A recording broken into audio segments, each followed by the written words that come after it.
Hey guys, coming back to you from the Coulter pool. It's actually already done, but obviously we had a training event last weekend with these guys. This is Leonardo and Daniela. I'll introduce them more in a second. They are the best guys to do this skin microplaster in the world, and Christopher Gates owns Skin Microplaster.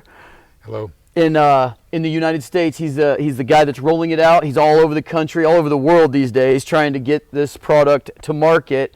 And when we have a cool project or something that can really show it off, he brings these guys over from Italy, Puglia, Italy. Italy. Yeah, so I'm going to let Christopher talk a second about what is skin microplaster, what makes it different than traditional plaster, or even say better than the traditional coatings for an ICF pool like Cidercrete, if we were calling one by name. Well, it's a really powerful resin-based product, and we have live polymers in it, so you never add any water to the mix. It's always suspended polymers, which means that they're never dried. Can't reactivate them, and ours are live in our resin. And Leonardo and Daniela in Puglia have been developing it for about 5 years, and Leonardo goes all over the world. He's leaving here next week and going to Spain, and he's showing people there's a little knack to using the resin. Cool. So yeah, it's got the technology, that all the things we've seen that are, not great about some of the other products. That live polymer is the key, guys. Okay, guys. So this pool here that we did the training on was a pool that Cidercrete had failed on. So they're redoing the fiberglass lath that you would normally install in your first layer that went over the ICF. You'd put a coat of base on, like these guys are doing here, and you would embed that fiberglass mesh in the first layer.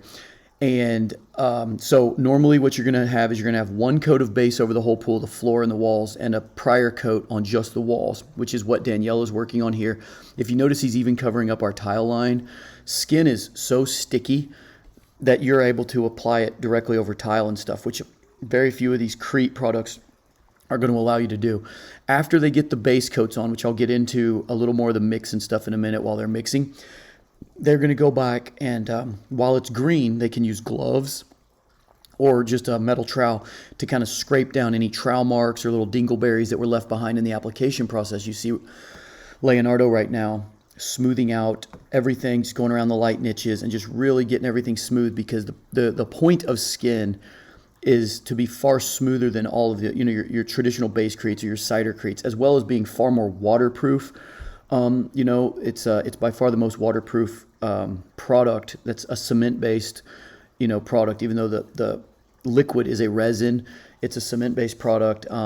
You see Chris there was cleaning up the top edge. You do all that after getting the base coat on. You get everything as smooth as possible. If things get cured out, then you use a flap wheel on a grinder like Danielle is doing here. Once you get everything smooth like you like it, you'll stage the actual skin base. The big bucket is the dry mix. The little bucket is the magic milk. They go 1-to-1. The base coats go 3 bags per 5-gallon bucket of the magic milk. But so you actually have to measure out thirds of the buckets. But you see Daniela here mixing. And what we're going to do is we're going to mix that magic milk in with the skin microplaster for 4 minutes. Then we're going to let it slake off for about 4 minutes, and then we're going to mix it for an additional 2 minutes. And then we're going to apply. The pot life is not long. You're going to need multiple guys. You're going to need one mixing, one applying, and one smoothing at a minimum. You do not add any water, not a drop, not a bead of sweat if you can avoid it. That's the biggest mistake people make when applying these resin-based polymer cement plasters, is when you get them wet, you're undermining the entire system. You're diluting the resin. You're making it not do what it is supposed to do. So you can add extra magic milk to liven up the mix if it comes to that, but you cannot add water. And that is one thing I like about the guys at Skin, is they're not trying to present this as a super easy, simple to DIY process. Other plasters have done that, and I think that that's a big problem with all their failures. You see Leonardo right here. He's keeping his trowel very clean. You'll see him in a lot of these videos. He walks with a paper towel in his left hand. As he's doing everything, he cleans the trowel constantly, and if it gets dry, he will send a guy out with that trowel. They will get water and wash it, and then they will completely dry it with paper towels, because you do not want any of that water getting on the plaster. So you see as they apply the walls, you've got Daniela staying basically shoulder to shoulder in front of him, pouring it out, applying it, getting it raked up the wall. And then you'll get Leonardo behind him, making it pretty. And you'll probably see here in a minute, this is where the magic is. This is where the talent comes in. Your pot life is short, so you can't just spend minutes and minutes and minutes on one spot. You can see right here how it's looking a little streaky right in front of him. It's because he's got some low spots. And you'll see him try to rake it back uphill. And I think this angle really captures, the art of it. Would it be waterproof if they left it how it is? Yes, but it would catch light. It would be funny looking. You see him starting to smooth it out now. But basically, like they have a saying, it's in Italian when you translate it, it's if you want to keep working it, don't, or something along those lines, meaning get it good and walk away. There is a process with some of the darker colors where they use a Lexan trowel to almost burnish it right after this process, in the minutes following getting it applied with the magic trowel. But effectively, get it smooth, get it looking this good, and get away. Keep moving. You don't want a cold joint on a flat surface. You can stop at a corner and take a break, but you need to do this entire wall unbroken, or it's going to show.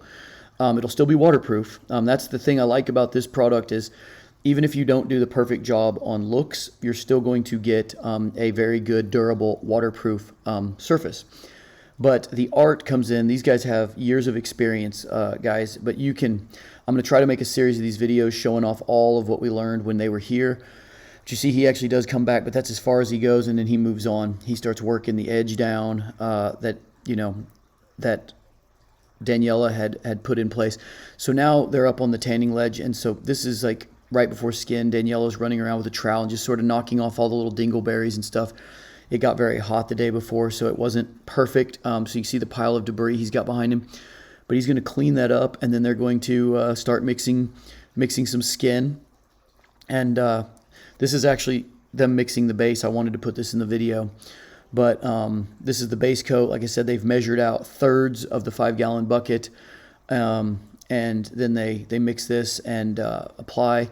But you see it's very runny. It's a runny product, but the pot life is short. So never try this without at least 3 guys. You see here what they're going to do, just as far as technique goes, guys. They're going to plaster the stairs on their way in and basically work their way to the deep end. And what you can't see in here is that they've already microplastered a very deep in corner. So as they work their way out, they will end up painting themselves into a corner, but that corner is already done. And then Leonardo will do some kind of fancy gymnastics to get out of the pool without leaving any marks. But you can see how they apply to the floor. It's somewhat easier than the wall, but it's a process where you have to keep moving.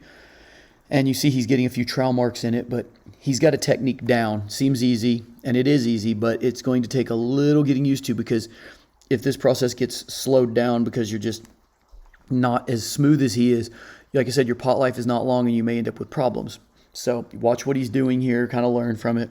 But you notice he never stops moving. And you also notice that Daniela never stops moving.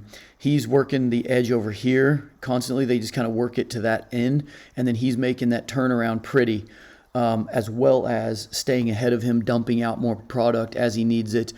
Christopher and a couple of my guys are back there mixing, so they never run out of product. They just kind of keep going. They're all communicating, and all this is a learning curve, guys, but compared to even traditional basecrete, which this, like I said, the resins are based off of, Basecrete's Magic Milk, or, some of the products that we've seen a lot of failures with, like Cidercrete and everything else. I mean, the technology is far better. That's a given. But in addition, they're going to be more fastidious about training and about giving you the right information to succeed. And that's 98% of what I'm trying to do with all this, is give you guys the products I know are going to help you succeed. There's guys out there right now promoting like polyureas that cannot handle chlorine and saying it's the future. And they'll admit that, okay, we have to use this thing that's lower chlorine, but they're not really in the real world, in my mind, about, okay, well, when somebody's pool turns green on the 4th of July, they're going to shock it. They're going to hyperchlorinate because that's what their pool store is going to tell them to do. And I know enough after selling, hundreds of pool kits and installing hundreds of these pools. I can't be there for everybody at every moment. I have to build a pool that's bulletproof. And obviously we're EcoFinish installers, and EcoFinish when applied our way has been incredibly bulletproof. But that's not available to everyone. It's got a pretty high barrier to entry.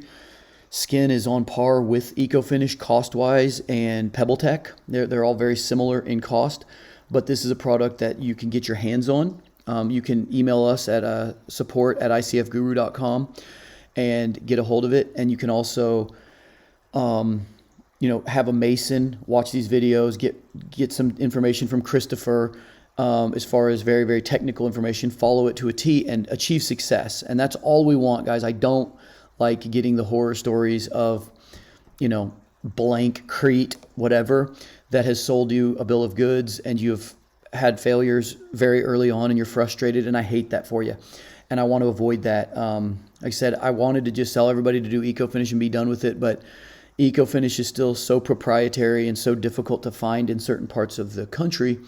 And, this is applicable onto two-sided ICF, so it's even pretty attainable. So anyway, back to what he's doing here. This is the corner that was already done. So the edges are already cured out. You can see he's putting some footprints in there, but they're getting ready to hand him a ladder, and he's going to get pretty fancy with his trowel work.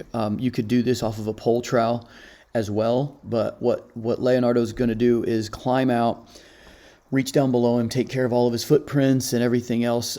You see where they're going to put the ladder. It's cured out already, right? He's going to set it right on the edge and work his way out. So that's the basics of skin, guys. The mixture, the ratios are very technical, and the timing is absolutely crucial. And the big fact is there's absolutely to be no water added. And that's probably true with some of the other Cretes too, but they don't make it super clear. That's probably part of what they could do to improve their failure rates, is just to be more honest about the product not being so easy to apply. When you see mom and pop out there hand rolling product on and refinishing their pool in a weekend, I just view that as very misleading to people and really setting them up for failure. And I want to set everyone up for success. So big thanks to the Italian guys and Christopher for doing this thing for us. You can see the finished product is pretty amazing. Like I said, the homeowners are super stoked. The cider Crete had been failed for a couple years, and we had limped it along as long as we could. But so it was obviously time to do something different, and skin was the answer for these customers, and it's very likely the answer for you, especially if Eco in your area is not available.